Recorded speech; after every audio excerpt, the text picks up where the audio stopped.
Борбордогу номер 1 жалпы орто билим берүүчү мектепте учурда 2600 окуучусу бар. Аларга билим берип, 100дөн ашуун педагогикалык жамаат эмгектенет. Мында окуу көп жылдардан бери орус тилинде жүргүзүлүп келгени менен 4 жылдан бери кыргыз класстары ачылып, азыр окутуу орус жана кыргыз тилдеринде жүрүүдө. Мектепте кош тилдүүлүккө да өзгөчө көңүл бурулган. Бул көп улуттуу өлкөбүздөгү элдердин руханий өнүгүүсүнө шарт түзөт дейт мектептеги тил боюнча бөлүмдүн башчысы Динара Тиленова. Себеби азыркы мына биздин улуу жазуучубуз Чыңгыз Айтматов айтып кеткендей, эки тилдүүлүк бул азыркы жаңы тарыхый феномен болуп калбадыбы? Билингвизм маданияты деп айтып кеткен ал киши, чынында эле ошондой болуп жатат. Азыр мына биздин 21-кылымда талап ошондой болуп жатат. Жанагы элдерибиздин эми көп улуттуу республика болуп жатпайбызбы, ошондуктан ушул элдердин ички дүйнөсүн, руханий дүйнөсүн өнүктүрүүгө шарт түзүлүп жатат. Тил маселесин дагы бул жерде мектепте биз орус тилдүү мектеп экенине карабай чогуу баягы чечкенге аракет кылып жатабыз. Кыргыз дили дегенде чарчоону билбей жан үрөп эмгектенген тажрыйбалуу педагог Алтын Караголованын сабагы дайыма саламдашуудан соң өлкөбүздүн гимни менен башталып, өзү кошо ырдап, анан сабак уланат.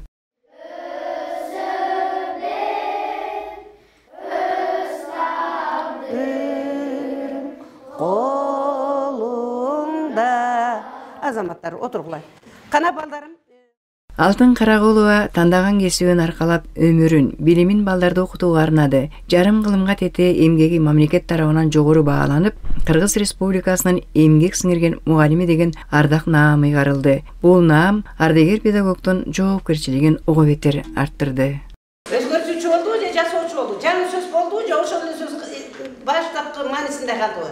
Баштапкы маанисинде калды. Менин деген бул жөндөмө мүчөсү, туура жөндөмө мүчөсү. Балдар деген. Сөз жасоочу, сөз өзгөртүүчү мүчө болду. Сөз өзгөртүүчү болду. Өсүп келаткан балдарга сапаттуу билим, татыктуу таалим тарбия берүүдө улуттук каада салтты, наркты, манас аркылуу окуучулардын акыл эсине сиңирүүнү ниет кылган педагогдун дагы бир өзгөчөлүгү, ондогон жылдар манастануу телетаймаштарына жалаң кыргызча окуган мектептер катышып келсе, Алтын Караголова тарыхта биринчи жолу манас боюнча өткөн сынакка ушул номер 1 орус мектебинин окуучуларын катыштырып, бир нече баалуу сыйлыктар менен баш байгени жеңип алышкан. Эң алгач ошол дыңды бузуп, ушул орус классында окуган балдар арасында ушул таймашты катыштыра баштап, сунушту да өзү берип, орус класстары да катыштыралы деген. Муну ошонун аркасы менен баш байгелерге болуп, мисалы бизге де орус класстын балдары кантип баягы манасты өздөштүрүшү мүмкүн деген бир таңкалуулар болушу мүмкүн, бирок баягы аракет кылсаң берекет демекчи, ошол манасты орус тилдүү окуучулар да катышкан күндөр болду. Бизде республикада акыркы мезгилдерде муну ошол өтө тереңдеп жайылып, өзбек тилиндеги балдардын арасында, тажик тилиндеги балдардын арасында азыр катыша башташты. Манас таануу боюнча иш баштаган мугалим мелдешке катышып эле чектелип калбаптыр. Эми манаска арналган каананы уюштуруу зарылчылыгы жаралып, анын түшүгү менен алектенет. Жалаң кыргыз мектебинин окуучулары келиптир. Мен бир эле орус мектептен окуучуларды алып баратам. Ошого карабастан 3-чү орунду алып калдык. Анан тиги директорума айтып калдым, эми кабинет түзөлгөн Валентина Васильевна. Десем, ал киши мындай мага ишеним көрсөтүп, анда мейли деп, анда ал убакта мындай форекстер жок эле, тиги баннерден кабинет деметти, уюштуруп берди. Ачылыш кылып, заводчуларды чакырып, анда дагы иш чара өткөргөнбүз. Андан кийин анан жаңылатыш керек болуп калды. Бул биринчи этажга кыргыз тилчилер ушул катардабыз. Анан бул жерде кабинетте кайра манастануу кабинетин жаңы жасалгалар менен жабдыш керек болуп калды. Анан кабинет мындай бир балдарга бир кызмат кылыш керек, ошон үчүн жаңы кабинетти уюштуралык деп анан 2021-2022 окуу жылында ушул кабинетти уюштуруп берди. Самат деген сүрөтчү манасчыларды көрсөтөлү. Анан эпосто эми манас атабыздын кеңешчилери Кошой атабыз, Бакай атабыз, анан Каныкей апабыз дайыма кеңешчи болуп кеп башында мыкты баатырдын аркасында сөзсүз түрдө акылман аял болуш керек, оңдоп түздөп жакшы кеңешин берип турган деп мына ушул киши үчөөнү берелик. Анан кийин Манастын тукумунун уланышы мына биз Манас атабыздын тукумун улап жаткан урпактарыбыз деп анан Семетей, Сейтек кылып анан кийин андан ары кабинетти жасалгаладык. Бияка урааныбызды койдук. Ала тоону Манастай сүй ата журтка кошойдо үй деп Кошой атабыз 85 жаш курагында 40-тагы жолойго каршы күрөшкө чыгып жеңип кыргыз элинин намысын ошончолук элдердин арасында алып берген деп ушу балдарга дайыма чакырыкты көрсөтүп айтып турам. Бул кабинет окуучуларга кызмат кылат. Себеби келгенде окуучуларга түшүнүк бере баштайм да. Эми биринчи класстын окуучулары анча буга маани бере алышпайт. Анан экинчи класстан баштап Манас темасында сабактар бар. Ошол сабактар келгенде анан кийин ар бир сүрөткө кайрылып окуучуларга түшүнүк берип, Манастын тулпары, Манастын шумкары, бүт бардыгы жөнүндө түшүнүк берип, мындай балдардын бир ата бабанын тарыхына, улуу дөөлөттөргө болгон бир мындай сезими ойгонсун деген ойдо кайрылып турам. Мектепте Манас иримин жетектейт, тиги райондук, шаардык, республикалык таймаштарда дайыма баш байге менен гана келип, баарыбызды сүйүнтүп, кубантат. Бул жерде эми кыргыз айылы сыяктуу боз үйдүн жара кесилишинен ички жасалгасы, анан кийин окшоштуруп Манас атабыз мындай тактыда отурат, бир жагында Каныкей турса, бир жагында Чыйырды апабыз турат, анан кийин Манас атабыздын жигиттери деген сыяктуу кылып бул курчактарды колдонобуз. Ар бирин бул ким Манас атабыз деген сыяктуу окуучуларга түшүнүк беребиз. Анан мындан тышкары улуттук кийимдери бар да. Улуттук кийимдер бул белдемчи, бул көйнөк, бул күрмө, бул кемсел, шөкүлө, элечек деген сыяктуу түшүнүктөрдү беребиз. Бул жерден сандык, төшөктөр, боз үйлөр деп кыргыз эли ушул боз үйдү чап-чакан кылып бүктөп жийип алып, анан төөлөрдү артып көчүп жүрүшкөн деп ушул сүрөттөрдү көрсөтөбүз. Анан бул жакта эми ошо боз үйдүн толук сырткы көрүнүшү бар. Баягы биринчи класстын окуучуларына салыштырма, мисалы, бул эмне боз үй, кандай чоң боз үй, бул боз үй, орточо боз үй, бул кичинекей боз үй. Анан бул баатырлардын башына кийген туулга, башы баягы салгылаштарда башы сакташ үчүн деп калпактын түрлөрүн көрсөтүп, анан мисалы бул кандай калпак, чоң калпак, бул кичинекей калпак деп, бул орточо калпак деп биринчи класстын окуучуларына көрсөтөбүз. Анан кийин бул жерде мына китептер туруп атат. Мен ушул жерден Иримдин окуучулары менен иштеген жөнүндө айткым келип кетип атат да. Ирим окуучулары менен иштегенде бизге кут билимге 500-700гө чейинки суроолор чыгат. Биринчи суроону ооз эки иштеп чыгып, каармандар жөнүндө маалымат берип, жер суаттары жөнүндө маалымат берип бүткөндөн кийин анан окуучуларга айтам. Эми кыздар эми мынау китептерден алып окуйсуңар. Мынакей китеп жөн эле коюлбайт. Мынтип китептин мындай кылып туруп ар бир бетинде окуялар боюнча маалыматты тез эле таап алышка мындай даяр болсун деп мынтип китептин ичине белги кылып коюп коебуз дагы. Анан окуучулар алып ушундан маалымат ала беришет. Эми бул жерде алгачкы чыккан чыгарылыштар. Бул болсо Сагынбай Орозбактын баягы 7 килограммдык салмактагы китеби Манас боюнча. Бул жерде болсо Саякбай Каралаевдин варианты боюнча жазылган китеп. Бул жерде болсо дидактикалык материалдар, класстар боюнча 1-чи, 2-чи, 3-чү, 4-чү класска чейин сабак өтөм. Мына ошондо колдонулуучу дидактикалык материалдар, анан жаратылыш жөнүндө бул жак болсо иллюстрациялар, сүрөттөр, дагы башка маалыматтар.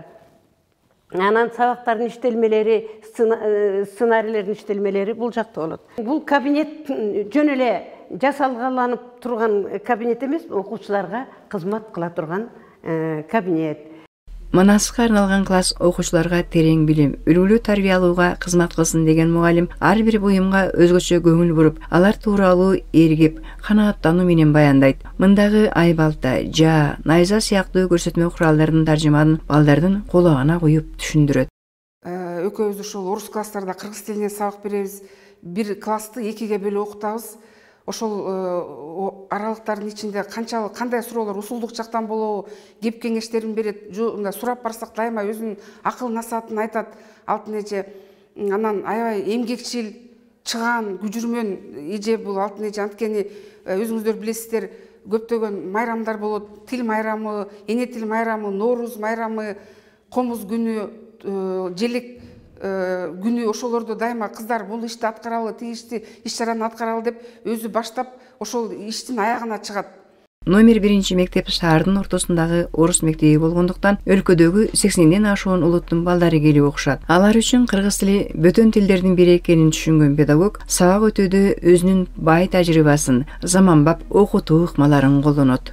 Бөтөн тилди окутуш үчүн азыркы эки тилдүүлүктү окутуу ыкмалары бар. Мына ошол ыкмасы менен интерактивдүү окутуунун интерактивдүү ыкмалары, сынчыл ойлоо стратегиялары, ушуларды колдонуп, сөзсүз түрдө баягы мурдакыдай ооз эки сүйлөп айтканда окуучуларга көп жете бербейт.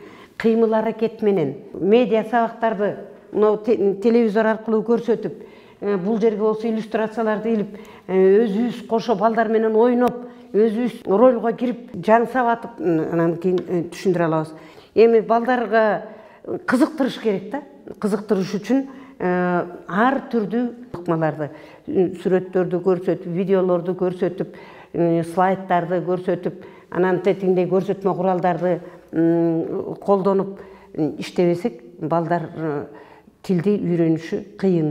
Азыркы кош тилдүүлүк ыкмасы боюнча эң биринчи жаңы сөздөр, мына тактада жазылып туруп атпайбы, жаңы сөздөр деп.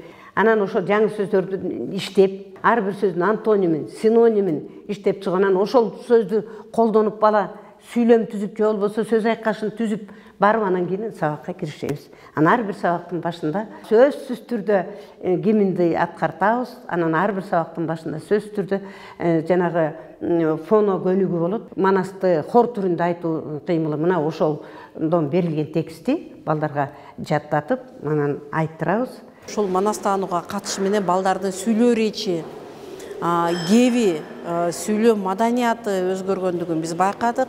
Ошол эле учурда баягы тартынбай оюн айта билүү, тартынбай бир баарлаша билүүгө ошол манас аркылуу жетүү деген бир теманы эже өзгөчө баштап берди. Анткени манас эпосы биз улуттун негизи. Ушул аркылуу манас гана аркылуу тилди өнүктүрө ала тургандыгыбызга азыр күбө болуп атабыз. Себеп дегенде быйылкы ушул манас театры тарабынан уюштурулган иш-чараларда манас тили англис тилинде айтылды, манас эпосу орус тилинде айтылды. Жакында кыргыз элинин манаска тиешеси бар адистер, манасты изилдөөгө аракет кылып жүргөн мугалимдер, окуучулар, төкмө акындар, манасчылар манас аркылуу Алтайга барып келишкен. Албетте, алардын арасында Алтын Карагулова да бар эле. Келгенден кийин мамлекеттик тил күнүнө карата Алтын Карагулова уюштурган иш-чараны Ала тоодон Алтайга сапар деп атаган. Биздин ата-бабаларыбыз башында эпоста айтылган боюнча да, тарыхта дагы ата-бабаларыбыздын жер деген жери Ала тоо. Андан кийин Кытайлар кол салып, биздин ата-бабаларыбызды Жакып атабыз баш болгон бир туугандарын туш тарапка айдап жиберип атпайбы? Ошонун ичинен Жакып атабыз Алтайга айдалып атат. Анан ошол Алтайга баргандан кийин барып, анан Манас атабыз төрөлүп атат да. Анан ошон үчүн биз Ала тоодогу кыргыздар Алтайга сапар жасады эле. Биз дагы ошо Манас атабыздын туулуп өскөн жерин, төрөлгөн жерин, чоңойгон жерин, баатырдык кылган жерин, Манас атабыз ушунчалык саны көп Кытайларды туруштук берип, өз элин жерин сактаган жерге келдик, барганыбыз жөнүндө маалымат берели деп ушундай ат койдук эле. Манас орус тилинде да айтыла баштаган. Манасты чыгаан драматург жана жазуучу Мар Бажиев которгон. Мамлекеттик тил күнүнө арналган салтанатта орус тилиндеги Манасты Мар Бажиевдин жубайы, Кыргыз Республикасынын эл артиси Шайгүл Алсеитова айтты. Связала крепкий узелок и, бросив взор в последний раз, в слезах погибла Талас. 2012 жылы чыккан Кыргыз Республикасынын өкмөтүнүн улуттук программасында Манас эпосун окутуу, жайылтуу каралган. Ошол эле жылы мектепте Манас кабинети ачылат. Баштаган ишинин өтөсүнөн чыгууга бел байлаган педагогдун 10 жылдан ашуун эмгегинин аркасында азыр окуучулары Манас таануу сабактарында алдыңкы орундарды бербей келе жатышат. Башында ошо орус тилдүү мектеп экенсиңер деп бизди мындай сынактарга кошкусу келген эмес ошол уюштуруучулары. Бирок кийин биз орус тилдүү мектеп болсо да катышабыз деп ошентип аракет кылып жатып, интеллектуалдык тил таймашта байгелүү орунга ээ болушкан. Анан ошонун баягы үзүрү катары иримдин жетекчиси Алтайга Манастын туулган жерине барып келишпедиби? 2013 окуу жылында биринчи орунду алгандарды Таласта Манас ордосуна алып барышкан. Анан ошондо кеп кылышкан. Алтайга алып барабыз деген кеп болду. Баш байга алып мен кошулуп калдым да быйылкыда. Эки мектеп баш бай келди, бирөө кыргыз тилдүү мектеп, бирөө орус тилдүү мектеп. Кыргыз тилдүү мектептен Ак Суу районунан бир мектеп кошулду. Орус тилдүү мектептен биз андан тышкары 7 облустан бирден өкүл алды. Азиз Биймырза уулу Нурбек Талантбеков. Каржылоого биз өзүбүз киришебиз деп. Кыргыздын диаспорасы бар экен ал жерде. Ал айлык бир эжеке ошолордун мындай улуу аксакалы экен, боорсок тиги сары май менен дасторкон кылып тиги кире беришти. Так чек арада Алтай деген жазуусу бар, чек арада тосуп алышты. Диаспоранын жетекчиси Воронцовкалык жигит экен. Эртеси күнү эле Төлөс көлүнө бардык. Шаркыратмаларды көрүп, эртеси күнү Манас көлүнө бардык. Алтын Назаркулованын алгачкы кесиби медайым болуптур. Ак калат кийип 4 жыл иштеп, 2 балалы болгондон кийин улам которулуп кызмат кылган жолдошунун сунушу менен жогорку окуу жайдан мугалимдик кесипке окуганына азыр да кубанат. Илимге да үмүтсөнбү деп ойлонгонун жок, кой илимге мен кала албайт экем, анткени жолдошум улам бир жака которо берет экен. Анан мугалимдик кесип абдан ыңгайлуу экен. Кайка барсаң мугалимдик кесип бар, иштей бересиң. Анан өз кесибиңге мен мисалы кайсыл иш болсо деле ошону түбүнө жеткирип, билбей калдым, буну жерин билбейм дебей иштешим керек деп түшүнөм да. Кайсы гана иш болбосун майын чыгара иштебесе уйкусу келбеген эжеке бир уул 2 кыздын кадырлуу энеси. Балдарынын экөө ата кесибин улап юрист болсо, улуу кызы чеберчиликти аркалаган технолог. Эмгек сиңирген мугалимдин айтуусунда бардык кесиптин атасы мугалим. Заман талабынан артта калбаган чыгаан адистерди мугалим окутуп, мугалим даярдайт. Врач болобу, жазуучу болобу, ким болбосун мугалимдин колунан чыгат да.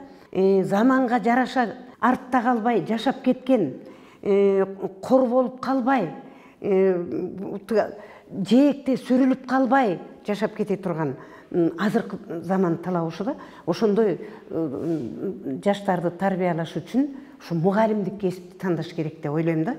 Мына ушундай мамлекеттик тилди үйрөтүүдө, жаш муундарга татыктуу тарбия берүүдө Манас эпосунун кыргыз тилинен сырткары башка тилдерде да айтылып, жайылтылып башташы мактоого арзырлык мыкты жөрөлгө. Манас эпосу боюнча өкмөт кабыл алган 65-токтомдо жалпы республикалык тестирлөөгө Манас эпосу боюнча суроолор киргизилсин деп белгиленген. Бул багытта Алтын Каракулова өңдүү эмгеги элге сиңген педагогдордун салымы чоң болмокчу.